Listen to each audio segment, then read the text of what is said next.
Oh, this was great. Stephen Miller, he's back at it. And boy, he's going after Fox big time, as only Stephen Miller can. So there's a new poll out about Donald Trump's first 100 days in office. And it's not all roses and sunshine here. And that is something, the Fox poll anyway, that the Fox reporter tried to convey to Stephen Miller, who basically said in kind of not so many ways, go F yourself. It was like, it reminded me of Elon, right? With Bob Iger. Take a peek. All right, so let's talk a little bit about successes and near successes and things you still have to work on in terms of the first 100 days. New Fox News poll shows that the border has been one of your big successes. The cross-border illegal traffic has been reduced by 96%. Illegal aliens reduced into this country reduced by 99.99%. On this Fox News poll, President Trump gets big marks on that, 55% approval. He's about even on immigration in total, but everything else, he's sort of underwater. And particularly on the economy, tariffs, and inflation, he's well underwater. You've still got some work to do in that front. A lot of people think that he's spending too much time on tariffs and not enough time on the economy and lowering prices. What do you say? Well, I don't want to make things awkward for you, John, but it is our opinion that Fox News needs to fire its pollster. And I won't surprise you with that. I don't think you're surprised that I'm saying that.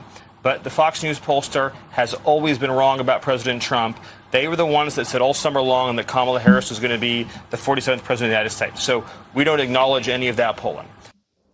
Whoa. You know, he's not wrong. Fox News was really, really wrong in its polling. And Fox News would never, ever quote those other polls that were actually right. I remember when I worked there, it was like no-go territory. There was this one woman who ran the polling department, and it was like you could never ever, like even in like anecdotal conversation, ever quote any other polls, because her polls were the only ones that mattered. She thought that all the others were just fraudulent, except that it turned out those polls were actually right. You know what was really right? Polymarket. Polymarket was really right. And yet there's this sort of ego around their polls. And so Fox, I think, is getting this one wrong again. I mean, look, immigration's a big issue. I think people are very happy with what they're seeing on the immigration front. As far as the economy, as far as tariffs, listen, you know what?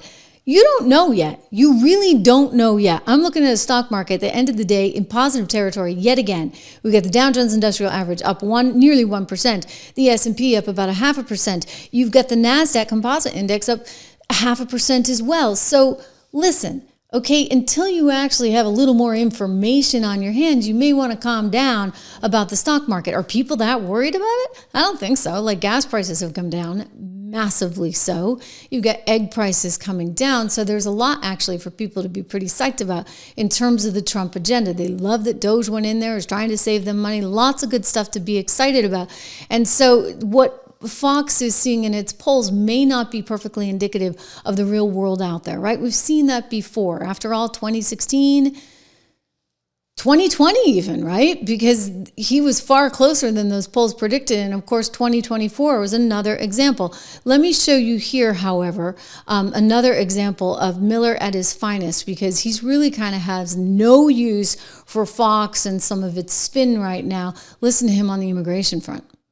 Number one, DOJ said a federal court cannot compel the executive branch to engage in any mandated act of diplomacy or incursion upon the sovereignty of another nation. So your argument is that you don't have to bring him back home, but will you? So I want to correct, I hate to do it, Bill, but I got to correct you on every single thing that you said, because it was all wrong. First, we won the Supreme Court case, clearly, 9-0.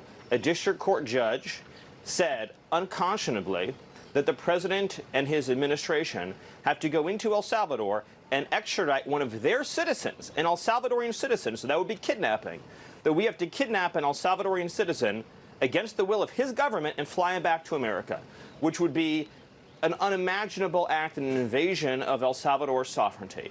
So we appealed to the Supreme Court, and it said clearly no district court can compel the president to exercise his Article 2 foreign powers in any way whatsoever. DOJ called me after that Supreme Court ruling, and they said, this is amazing. We won this case 9-0. We are in excellent standing here. So this has been portrayed wrong for 72 hours in the media. They said the most a court could ever compel you to do would be to facilitate return, which would basically mean if El Salvador voluntarily sends him back, we wouldn't block him at the airport. We would put him back into ICE detention. and then he would be deported either back to El Salvador or somewhere else. The Supreme Court said that is the most the government can be expected to do. So we won the case handily. The misreporting on this has been atrocious. Okay, Secondly, I appreciate he was the not, no, Bill, it's clarification, important. that's the case. He was not mistakenly sent to El Salvador. Okay, so do you still He's believe an illegal he is a alien member of from MS? El Salvador. Hold on, this is important. In 2019, he was ordered deported. He has a final removal order from the United States. These are things that no one disputes. Where is he from? El Salvador. Where is he a resident and citizen of? El Salvador. Is he here illegally? Yes. Does he have a deportation order? Yes. A DOJ lawyer who has since been relieved of duty, a saboteur, a Democrat, put into a filing incorrectly that this was a mistaken removal. It was not. This was the right person sent to the right place. Now, some have said, well, but he had a thing called a withholding order. So a withholding order means you've been ordered deported, but an immigration judge is saying you cannot go back to a particular country. Here's the thing. If you are a member of a foreign terrorist organization, you cannot have a withholding order. Since he's in MS-13, there is no withholding order. Furthermore, the gang that he is accused of being persecuted by doesn't exist anymore in El Salvador. The 18th Street gang is gone. So you have an illegal alien from El Salvador. Bill, where are we supposed to send the illegal alien from El Salvador? You haven't even to what allowed me country? to ask you a question. Are you convinced he is still a member of MS-13? That was your original charge. Yes. But here's the thing, Bill. Yes, but here, not only am I convinced of it, not only is El Salvador convinced of it, Bill, he's an illegal alien from El Salvador with the deportation order. So his only options in life, Bill, his only options in life are to be deported to El Salvador or to be deported to some other country. That's it. He has a deportation order. So, Bill, you tell me, what country should we deport him to? Tell me, please. Tell me. So Marco Rubio on Sunday morning said this. On Saturday night, another 10 criminals from the Okay, that's pretty good, right?